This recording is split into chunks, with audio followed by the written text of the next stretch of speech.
This is Partners in Practice, a weekly series dedicated to the evolving field of the advanced practice clinician.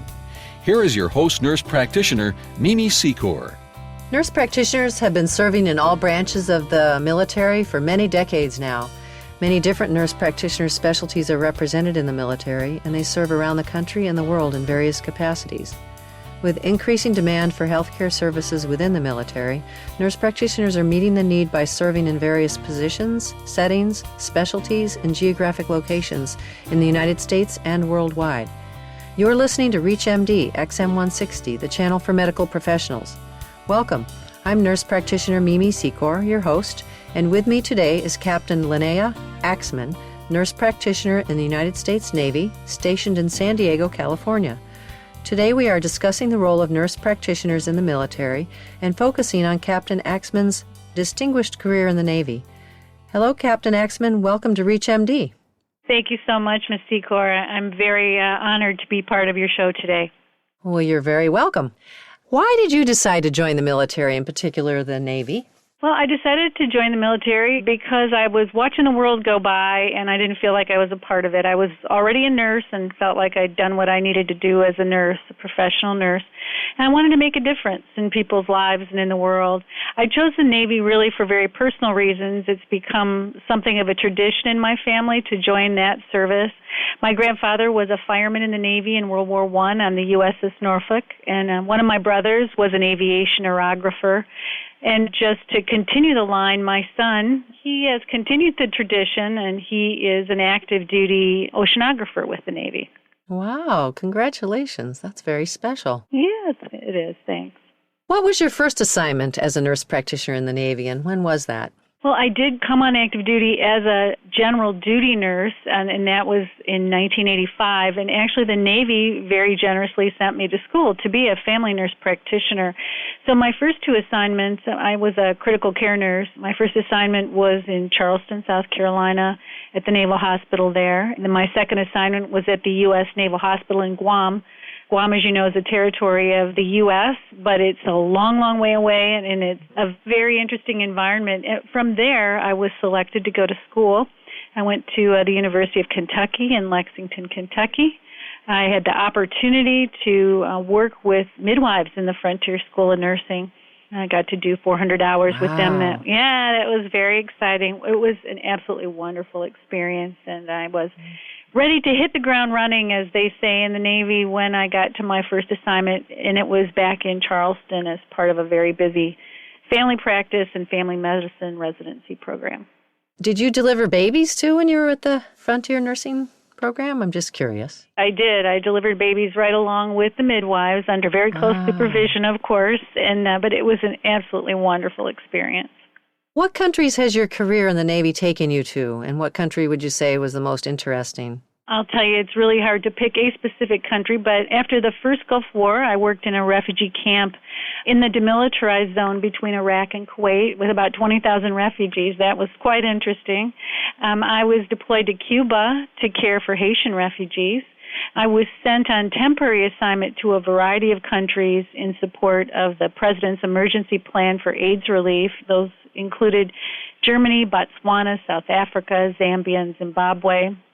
I was deployed to Kuwait in support of Operation Iraqi Freedom, and most recently I had the opportunity to return to Botswana to take part in an international research conference. Well, that's a lot to keep track of just in terms of following you on a map. Travel certainly is one of the advantages. Can you briefly describe your current position in the Navy as lead research administrator, project director, and family nurse practitioner at the Naval Medical Center in San Diego? I sure can. And one of the things I want to let your listeners know is that probably like many of the civilian jobs, when you're in the Navy, you usually wear multiple hats. So all of those are individual positions. In my research administrator role, I assist residents and hospital staff from 19 different graduate medical education programs and a variety of community graduate nursing and allied health programs to develop ethical, fiscally, and scientifically sound fundable research projects, and as you can imagine, a variety of topics, and it's a lot of fun. I also function as the Navy Medicine West. It's a region here in the West as the research integrity leader. And in that role, I work to ensure the ethical conduct of research throughout the region. In my role as family nurse practitioner, I've worked in a variety of settings here at the Naval Medical Center, in family practice, in military medicine, in the fast-track urgent care setting, and I'm very soon to expand my practice to the infectious disease department. Are you sure you don't have another brother Daryl or another sister Darlene? Well, that's kind of how it is, isn't it? Now, you are one of the highest-ranked nurse practitioners in the military, certainly in the Navy. You've received many commendation medals, including Meritorious Service Award, Joint Commendation Medal, Navy and Marine Medal, Navy Achievement Medal. Can you share with us what you consider your top accomplishments that contributed to receiving these incredible awards? Well, thank you for pointing those out, and, I'm honored to share some of those, and I just want to make the point that often the awards we receive are due not only to our efforts, but the people that support us. So I want to give a shout-out to all my colleagues that, help me achieve what I have achieved. We don't achieve it in a vacuum. But some of the things that I've done that I'm particularly proud of is I helped with a rescue operation for a downed shipmate. I served, again, we spoke about in Cuba with the Haitian refugees. I served as the officer in charge and the sole primary care provider at Camp Doha in Kuwait. One very exciting and particularly honorable role I served was when I was the special assistant to the Navy Surgeon General for Women's Health, and I was fortunate to actually represent U.S. Navy women in NATO to make sure that women deployed with our joint operative forces get the appropriate standard of care. It's certainly always an advantage to be able to ensure the prevention, care, and treatment of HIV when you're talking about orphans and vulnerable children. And I had the opportunity to do that with the President's Emergency Plan in South Africa using a variety of community approaches. So it's really tough to say which one of those, I'm most proud of. I guess, when somebody's life hangs in the balance, so, maybe doing a rescue operation for me has the most poignant memory, I guess. Yes. I would say that would be true. If you're just joining us, you're listening to ReachMD XM160, the channel for medical professionals. I'm nurse practitioner Mimi Secor, and I'm speaking today with Captain Axman, nurse practitioner, about the role of nurse practitioners in the military. There's so much we non-military nurse practitioners and medical professionals don't know about what it's like to serve as a nurse practitioner or medical professional in the military. So I wondered if you would mind if I just asked you some basic questions about how nurse practitioners practice in the military.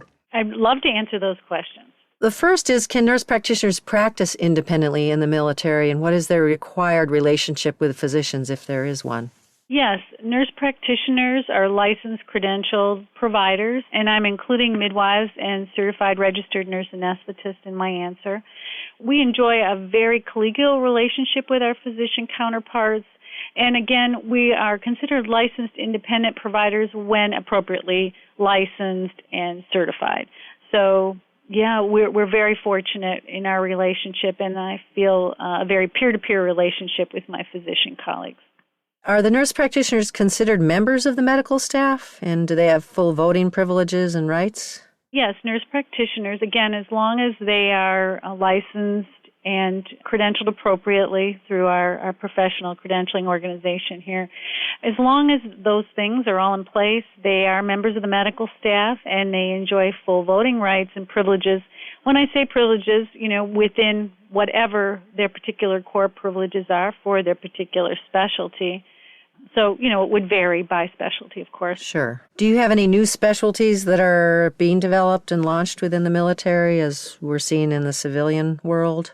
Well, that's a wonderful question, and I would love to highlight that because we really could use, those of you out there, psychiatric mental health nurse practitioners, we really could use you. We've had psychiatric mental health nurse practitioners all along, but we've recently expanded our numbers. I encourage any of you that are interested to look us up for opportunities. We use family nurse practitioners, pediatric nurse practitioners, midwives, women's health nurse practitioners, and as I said, we are increasing our numbers of psychiatric mental health nurse practitioners. Where are nurse practitioners assigned in the Navy in the United States and worldwide? Are there specific areas where they go and don't go, or? Well, I'll tell you, wherever our servicemen and women are, you'll probably find an active duty or reserve nurse practitioner, of course, with rare exception. We're pretty much wherever there are, as we say in the military, boots on the ground or ships afloat. We're deployed to Afghanistan, Germany, Hawaii, Haiti, the continent of Africa, Iraq, Japan, Korea, Kuwait, Micronesia, South America, and, I know I'm forgetting some. We're deployed on ships, and we make humanitarian visits to Antigua, Cambodia, Colombia, Indonesia, Timor, Nicaragua, Papua New Guinea, Panama, Vietnam. I mean, we're kind of everywhere. Are there certain positions that nurse practitioners can aspire to reach, such as commanding officers, executive officers in hospitals? A new term I hadn't heard before, super clinics, running super clinics. Are there any limits to what NPs can do? In my opinion, and again, this is my personal opinion in my 25-year career, I don't know that there are any limits unless the individual places them upon themselves. Now, of course, there are those limits placed on our specialties, but not when it comes to leadership roles. We have commanding officers, which are the equivalent of chief executive officers in the civilian sector. We have executive officers, which would translate to chief operating officers. Officers in charge, which would be like department heads or directors of hospitals. And the term super clinic may be slang, but I think it is used officially in some places. It's basically a facility that offers all of the advantages of an inpatient facility, except there is not an inpatient part to it. So, you'd have laboratory, x-ray, all of the specialties perhaps represented in an outpatient venue, but no inpatient services. You know what, I almost forgot a very important one since I am one. We have quite a few nurse practitioners that have obtained their PhDs and other doctoral preparation and function and research positions. So what type of research are you involved in? I have one of my own personal projects, which is actually an evidence-based practice project, so not really appropriately called research, in the legal sense. It's actually an EBP project, which I know those of you in the civilian sector are very familiar with, evidence-based healthcare. It's called Back to Basics, and it's making sure that our essential nursing care, and of course there's nothing basic about nursing care, so I call it essential nursing care, is delivered at the bedside and in a bundled fashion. So we're looking at the outcomes related to that, specifically hospital and surgical infections, hospital-acquired and surgical site infections, pressure ulcers, and patient satisfaction. And do you have other research interests also? I know you've done extensive research in your esteemed career. Thank you for asking that. Actually, my personal research interests, and I do have time to pursue them, are the development of culturally sound instruments to include interview techniques to be used in cross-cultural environments, and also to develop interventions to remove the structural barriers to access and to the delivery of care. For people that are just learning more about the military, what would you suggest in terms of folks that might be interested in nursing scholarships to advance their education and possibly looking into the service, and in particular the Navy? There definitely are a variety of programs available to individuals interested in becoming a registered nurse, or if they're already a registered nurse, a nurse practitioner. And, of course, one of our biggest programs includes the Navy Reserve Officer Training Corps, or you may have heard it more often referred to as ROTC. And we encourage listeners to visit their local Navy recruiter.